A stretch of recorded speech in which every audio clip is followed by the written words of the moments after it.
अयोध्या की धरती पर जब धर्म और सत्य की स्थापना के लिए भगवान श्री राम ने जन्म लिया, तब किसी को यह आभास नहीं था कि आगे चलकर उन्हें एक महान युद्ध का सामना करना पड़ेगा। ये युद्ध केवल एक स्त्री को वापस लाने का नहीं, बल्कि अधर्म के विनाश और धर्म की विजय का प्रतीक बनने वाला था। जब रावण छल से माता सीता का हरण कर लंका ले गया, तब श्री राम के जीवन का सबसे कठिन समय शुरू हुआ। वे अपने भाई लक्ष्मण के साथ वन वन भटकते हुए सीता की खोज करने लगे। इसी दौरान उनकी मुलाकात हनुमान से हुई, एक ऐसे भक्त जिनकी निष्ठा, शक्ति और बुद्धि अतुलनीय थी। हनुमान ने पहली ही भेंट में श्री राम को अपना सर्वस्व मान लिया। उनकी आंखों में भक्ति थी, हृदय में प्रेम और मन में सेवा का संकल्प।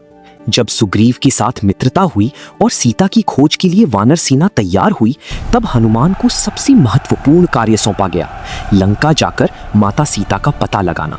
हनुमान समुद्र के किनारे खड़े हुए और श्री राम का स्मरण करते हुए एक ही छलांग में समुद्र पार कर गए। उनकी ये उड़ान केवल भौतिक दूरी पार करना नहीं थी, बल्कि ये विश्वास और समर्पण की ऊंचाई का प्रतीक थी। लंका पहुंचकर उन्होंने अनेक बाधाओं को पार किया और अंततः अशोक वाटिका में माता सीता को खोज निकाला। हनुमान ने उन्हें श्री राम की अंगूठी दी और विश्वास दिलाया कि वे जल्द ही उन्हें मुक्त कराने आएंगे। जाते जाते उन्होंने लंका में अपनी शक्ति का परिचय दिया, रावण की सेना को पराजित किया और पूरी लंका को जला दिया।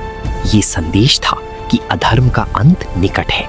जब हनुमान लौटकर श्री राम के पास पहुंचे और सीता का समाचार दिया, तब श्री राम की आंखों में आशा की किरण चमक उठी। उन्होंने हनुमान को गले लगाकर कहा, तुम्हारे जैसा भक्त पाकर मैं धन्य हो गया हूं। इसके बाद लंका पर चढ़ाई की तैयारी शुरू हुई। समुद्र पर सेतु निर्माण हुआ, राम सेतु, जो केवल पत्थरों का पुल नहीं था, बल्कि विश्वास और सामूहिक प्रयास का अद्भुत उदाहरण था। वानर सेना के साथ श्री राम लंका पहुंचे और युद्ध आरंभ हुआ। युद्ध भयंकर था। रावण की सेना शक्तिशाली थी, उसके पास मायावी शक्तियां थीं, लेकिन श्री राम के साथ धर्म था और उनके साथ हनुमान जैसे अद्वितीय योद्धा थे। युद्ध के दौरान एक समय ऐसा आया जब लक्ष्मण मेघनाद के बाण से मूर्छित हो गए। पूरी सेना निराश हो गई। तब हनुमान को संजीवनी बूटी लाने का कार्य सौंपा गया। बिना एक पल गंवाए हनुमान हिमालय की ओर उड़ चले, लेकिन जब वे सही जड़ी बूटी पहचान नहीं पाए तो पूरा पर्वत ही उठा लाए। उनकी ये निष्ठा और तत्परता देखकर सभी चकित रह गए। संजीवनी से लक्ष्मण पुनः जीवित हुए और सेना में नई ऊर्जा का संचार हुआ।